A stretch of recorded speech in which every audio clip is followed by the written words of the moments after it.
Por que tarda o pleno avivamento? Leonard Ravenhill, capítulo 14. Edificando um império para Deus.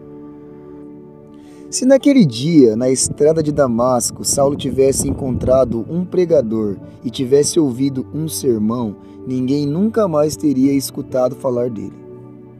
Mas ele se encontrou com Cristo. Às vezes, podemos nos esquivar dos pregadores e de ouvir sermões, e muitas vezes o conseguimos, mas não há como fugir de um encontro com Cristo. E naquele instante, sua filosofia de vida teve um confronto com a própria vida. O zelote religioso exaltado encontrou-se com aquele que batiza com fogo. E em consequência disso, passou por uma transformação radical. E a civilização tomou novos rumos. Ó Senhor, aprovera a Ti fazer o mesmo de novo. Embora até aquele dia ele fosse aos próprios olhos um impecável, rígido e legalista fariseu, pouco depois ele passou a se apresentar como o principal dos pecadores, aos olhos de Deus. E isso não nos espanta, pois ele foi para a igreja recém-nascida o que Herodes foi para o Cristo recém-nascido, transformando o negro inferno em um desespero de trevas ainda mais densas. Aquele que já teve uma experiência com Deus nunca será dissuadido por argumentação humana, pois uma experiência com Deus que custa alguma coisa vale muito e realiza uma obra em nós. O que Paulo vivenciou naquele dia não foi um experimento, foi uma experiência. Contudo, aquele seu encontro com o Senhor naquele dia deve ter sido, além de transformador, bastante aterrador. Ele teve uma visão de Deus que o cegou, pois foi mais resplandecente que o sol. A partir daquele instante, Paulo se tornou cego para todas as honras terrenas. Aqueles que honram a Ti, Senhor, nunca me honrarão, disse F. W. H. Meyer. O confronto de Saulo com Cristo primeiro estraçalhou seu sonho de glórias intelectuais e aniquilou seus prospectos para a vida terrena. Depois, já vencido, ele desce mais um degrau para entrar em outra batalha com Deus: o desvestimento, a que se submeteu no deserto da Arábia, cujas experiências ele foi proibido de relatar. E de alguma forma, esse conquistador de almas para Cristo, com seu intelecto privilegiado e sua maravilhosa linhagem, recebeu seu sonho não apenas como um substituto, mas também como sua vida, numa identificação total com Ele. Morri em Cristo. E todos nós dizemos a mesma coisa com certa leviandade. Além disso, Paulo afirma em tom triunfante: Cristo vive em mim. Vamos entender esse fato. Será que se nós dessemos esse mesmo testemunho, nossos inimigos o confirmariam ou ririam de nós? Mas esse dedicado servo do Senhor, do Salvador, ergueu-se de entre as cinzas do seu ego destruído para ser o Sansão do Novo Testamento, arrancando os portões da história com os ferrolhos e tudo, e lavando os estábulos da corrupção asiática com o sangue de Cristo. Que homem abençoado! Depois de obter a paz com Deus, Paulo declarou guerra a tudo que era contra Deus. Primeiro, ele encantou os intelectuais de Atenas com seu doce e novo cântico do Evangelho, mas terminou seu hino abruptamente, lançando mão da trombeta da ressurreição, o que espantou os atenienses, fazendo com que fugissem, assustados com a dureza dessa verdade. Mas o que fazia esse homem rir das difíceis barreiras que enfrentava? Por que morria diariamente? Qual a razão de possuir força inigualável para enfrentar as adversidades que enfrentou? 2 Coríntios 11. Que explicação racional se poderia dar para o fato de haver suportado um fardo tão pesado? A resposta não está em nenhuma ideia que possamos ter, mas no bem redigido diário que deixou, onde expõe a sua alma. Por mais espantoso que isso possa parecer, ele fez afirmações como: já não sou eu quem vive, mas Cristo vive em mim. Pensemos bem nisso. Ele não está afirmando que acredita no nascimento virginal de Jesus, nem diz que crê que ele ressuscitou, embora naturalmente cresce nesses fatos. O que ele diz é: Cristo vive em mim. Antes, ele se encontrava nas profundezas da pecaminosidade. Não sou eu, mas o pecado que habita em mim. Romanos 7,17. Mas saiu de lá e atingiu o ápice da espiritualidade. Já não sou eu quem vive, mas Cristo vive em mim. Gálatas 2,20. Que grandiosa transformação de vida! A vida de Paulo foi exemplar. Ele não era uma placa de sinalização, era um verdadeiro guia. Ouçamos o que ele diz: o que também aprendestes, e recebestes, e ouvistes, e vistes em mim, isto praticai. Filipenses 4,9.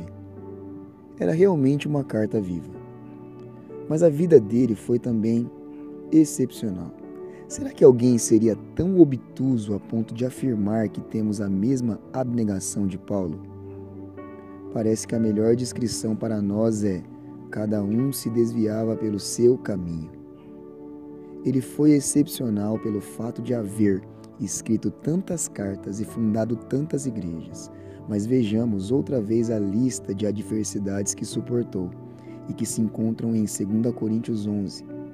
Será que ele está querendo mostrar-se mais sofredor que os outros mártires? Ou apresentar suas qualificações para ser incluído entre os santos? Nada disso. Para ele, a posição, a linhagem e os privilégios são como um refúgio para ganhar a Cristo. E ele o ganhou, por sua obediência constante. Ele se mostrou excepcional em meio ao sofrimento, que lhe era imposto por outros, mas também foi excepcional na oração, que praticava por decisão pessoal. Se hoje houvesse mais crentes de oração, haveria também mais pessoas preparadas para o sofrimento. A oração desenvolve em nós o tônus espiritual, mas também nos acarreta mais sofrimentos, dá-nos resistência espiritual e nos faz crescer em santidade, faz-nos fortes no espírito e traz sobre nós o fogo. Paulo invoca o testemunho do Espírito Santo para atestar a sua declaração de que ele preferiria ser anátema para que seus irmãos fossem salvos. Romanos 9,3. Madame Guyon fez uma oração quase idêntica. David Brainerd e John Knox também foram homens de sentimentos semelhantes. Quando foi, irmãos, ou onde foi, que já ouvimos uma oração assim? Nossas orações são muito mesquinhas e por isso não obtemos grandes resultados. O princípio que rege a oração é o mesmo da colheita. Se semearmos pouco, colheremos pouco. Mas se semearmos com abundância, colheremos abundantemente. O problema é que estamos querendo colher muito, sem ter aplicado muito. A vida de Paulo também estava em expansão. Infelizmente, muitos de nós estamos satisfeitos em colher apenas os restos do ministério de outros. Mas o apóstolo não edificou sobre o fundamento de ninguém. 1 Coríntios 3,10. pois sua mente não se achava presa a dogmas, a ponto de tornar-se uma máquina eclesiástica, a remoer incessantemente os mistérios filosóficos. Não passava horas e horas a especular sobre a personalidade de Daniel. Tampouco foi refugiar-se num laboratório para dissecar verdades espirituais ou rotular cápsulas teológicas. Nem também se punha a congratular-se consigo mesmo por sua capacidade de burilar termos que iriam ser empregados em futuros credos cristãos. E a razão disso é clara como o sol ao meio-dia. Paulo não escreveu nenhuma obra sobre a vida de Cristo. Ele a demonstrou na prática. Sou devedor, Romanos 1,14. E até onde era humanamente possível, ele desempenhou a sua honra no esforço de saldar esse débito. E o preço poderia ser a prisão, pois ele preferia ser o prisioneiro do Senhor por alguns anos do que ver seus irmãos prisioneiros do inferno para sempre. Ele fez uma consagração total a custo da própria vida. Quanto ao mais, ninguém me moleste. Gálatas 6,17. Havia se consagrado totalmente a Deus. Cada batida de seu coração, cada pensamento que lhe passava pela mente, cada passo que dava, enfim, todo o anseio de sua alma eram dedicados a Cristo e à salvação dos homens.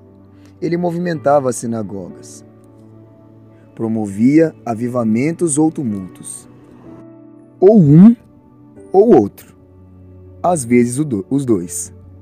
E hoje não vemos mais nenhuma das duas coisas. Embora seus companheiros de avivamento o tivessem deixado, todos me abandonaram, 2 Timóteo 4,16. Ele se apoiou nos braços eternos e prosseguiu. Escapou de um atentado contra sua própria vida, mas, juntamente com o pão de cada dia, ele vivia a morte diária, pois afirmou: dia após dia morro. 1 Coríntios 15:31. Bendito o sofrimento o dele. Ele produzia o fruto do Espírito. Os dons do Espírito operavam nele.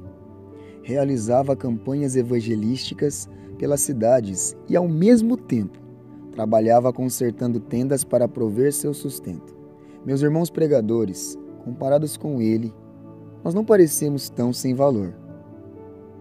Houve ocasiões em que ele quase morreu de fome. E, no entanto, quando a mesa estava posta, ele jejuava. Desejava que todos os homens fossem abençoados, mas era capaz de desejar que ele mesmo se tornasse anátema. Com um viver tão incomum, uma doutrina tão revolucionária, esse crente cheio do Espírito, esse que era um espetáculo ao mundo, constitui o equivalente cristão do fanático político do comunismo ateu. Os crentes que se deixam consumir pelo fogo do Espírito são o equivalente humano do átomo fissionado que libera forças cósmicas. E esse Paulo transformado, extasiado e que em breve seria arrebatado, afirma que todos nós podemos ser iguais a ele. Vejamos o que ele diz quando estava presente o rei Agripa. Assim Deus permitisse que, por pouco ou por muito, não apenas tu, ó rei, porém todos os que hoje me ouvem, se tornassem tais qual eu sou, exceto essas cadeias. Ele não diz que gostaria que todos escrevessem como ele escreveu, nem que todos fundassem igrejas como ele fundou. Nem diz que gostaria que todos agissem como eu agi, mas que fossem tais como eu sou. 1 Coríntios 7,7. E o mesmo Espírito que havia em Paulo pode estar em nós, para que nós, como ele, possamos identificar-nos com Cristo em sacrifício, ainda que não em serviço. E onde isso ia levar-nos, irmãos? Não sei. Nem anjos, nem homens o sabem. Mas sei onde isso começa, com uma vida transformada. Não a vida que nós mesmos vivemos, mas aquela que Cristo vive em nós. Paulo viveu de forma gloriosa e morreu em triunfo, porque se identificou com Cristo no sacrifício e no sofrimento. E nós também podemos viver e morrer dessa forma. Basta que o queiramos. A única fé que salva é a daquele que se atira em Deus, para viver ou morrer. Martinho Lutero. Todas as vezes em que a Igreja de Cristo experimentou uma onda de avivamento e foi por ela conduzida de volta à realidade e a uma consagração pessoal, milhares e milhares de pessoas redescobriram o apóstolo Paulo e se entusiasmaram de novo com a música de sua mensagem. Dr. J.S. Stewart. Corações que não choram nunca poderão ser arautos da paixão de Cristo. Dr. J.H. Jowett. Quem me dera um coração sensível, dominado pelo desejo de orar. Quem me dera um espírito despertado, diariamente cheio do poder divino. Quem me dera um coração como o do Salvador, que mesmo agonizando intercedeu. Dá-me, Senhor, esse mesmo amor pelos outros. Que haja peso de oração em meu coração. Pai, anseio ter esse fervor, de derramar a alma em oração pelos perdidos, de entregar minha vida para que outros sejam salvos. Orar, seja qual for o preço. Senhor, ensina-me, revela-me esse segredo. Estou ansioso para aprender essa lição, para ter essa grande paixão pelas almas. Anseio por isso, bendito Jesus. Pai, tenho um forte desejo de aprender contigo essa lição. Que teu Espírito a revele a mim. Mary Warburton Booth. Se você gostou dessa narração, curte o vídeo aqui embaixo, se inscreva e ative as notificações para receber mais conteúdo como esse.